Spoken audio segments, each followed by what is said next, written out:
Prefeitura Municipal de Cuiabá, trabalhando e cuidando da gente.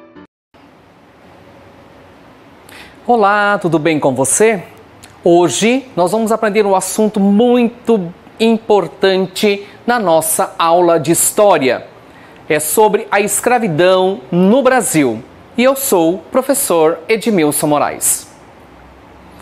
Então, a escravidão, ela se dá através dos povos africanos, que foram os pilares dentro da questão dessa escravidão no Brasil, nas questões da estrutura econômica e social durante o período colonial e imperial, junto com os grandes proprietários latifundiários, e isso fez também com que essa população africana fosse excluída da sociedade.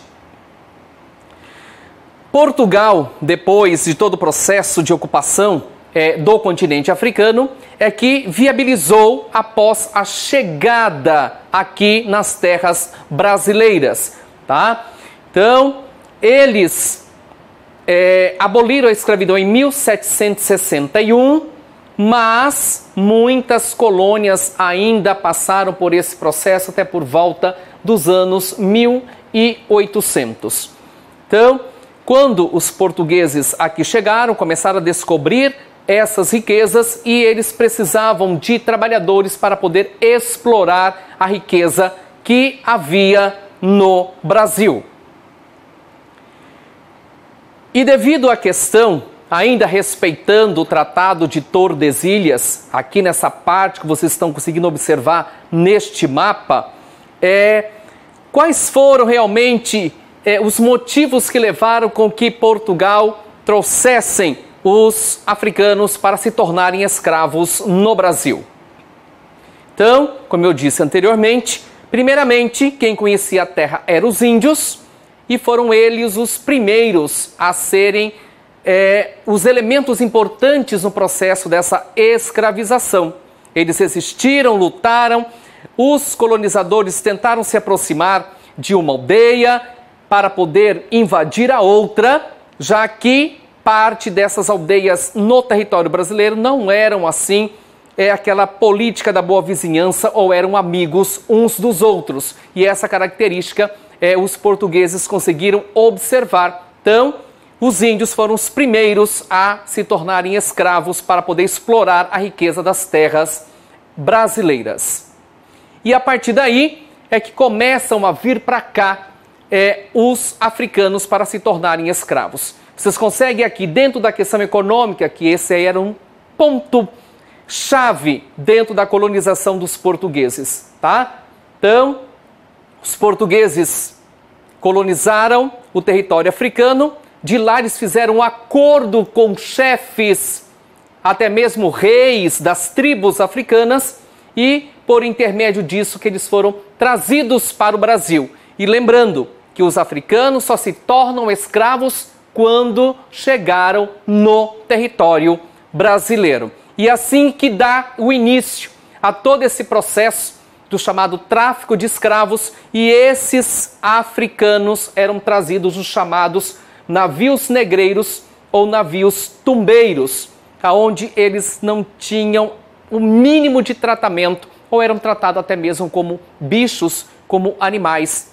E diz até a própria história que quando eles percebiam que um escravo já estava doente, que eles tinham uma doença chamada escorbuto, que era a falta de vitamina no organismo, eles jogavam no mar os escravos vivos e também aqueles que já haviam morrido, porque o que interessava para o colonizador era a força de trabalho para poder explorar bem a terra e as riquezas do território brasileiro. Então vocês conseguem observar, tá, que todo esse processo dentro da escravidão no Brasil. Os escravos eram postos em feiras, colocados como peças, objetos qualquer, e lá eles passavam por uma inspeção completa para observar, tá? Como vocês conseguem ver aqui, perceber as finalidades desses africanos enquanto escravos aqui no Brasil, tá? Os que eram levados para a lavoura, para os serviços domésticos e para a mineração. Isso tudo eles inspecionavam a estrutura física, a arcária dentária, até mesmo os órgãos sexuais, e aí eles distribuíam cada um deles para que pudessem realizar essas atividades e esses trabalhos.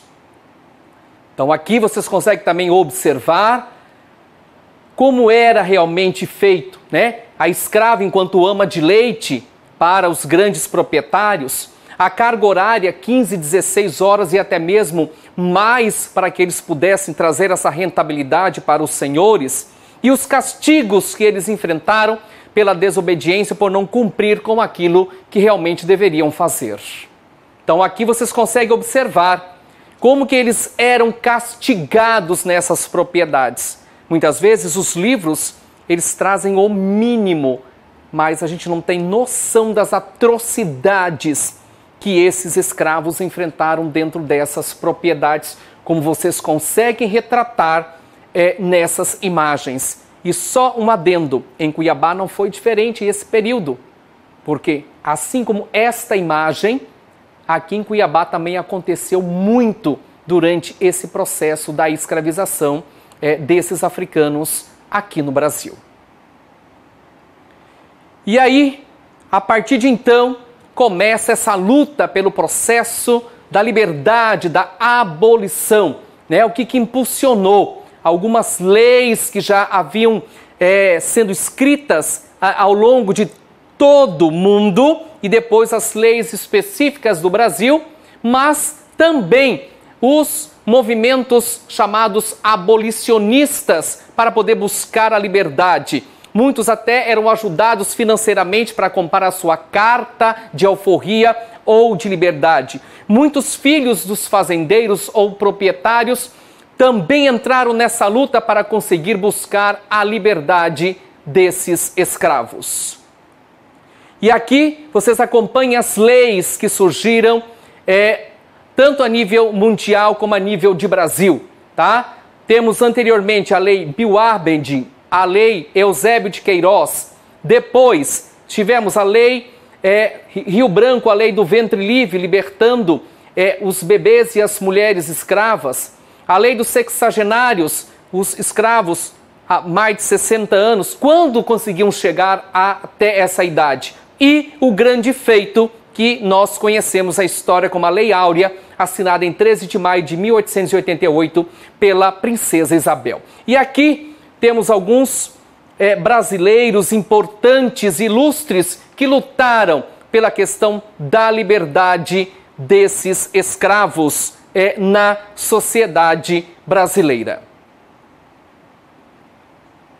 E aqui vocês conseguem observar o documento oficial assinado pela princesa Isabel, conhecida como a Lei Áurea, em 13 de maio de 1888, tá? Então, ela foi praticamente que forçada na época, já que, devido às outras leis que já foram escritas, sancionadas na questão da libertação dos escravos, como vocês já viram, então não era uma quantidade grande, exagerada ainda de pessoas que eram escravizadas no Brasil durante esse período. E os efeitos da abolição da escravatura? Então, muitos deles foram libertos, mas e a forma para a sobrevivência? O preconceito que eles ainda enfrentavam para poder buscar o seu ganha-pão, vivendo dentro de uma sociedade. Isso porque as leis racistas estavam, sim, com toda a repercussão a nível mundial, e não foi diferente aqui no Brasil.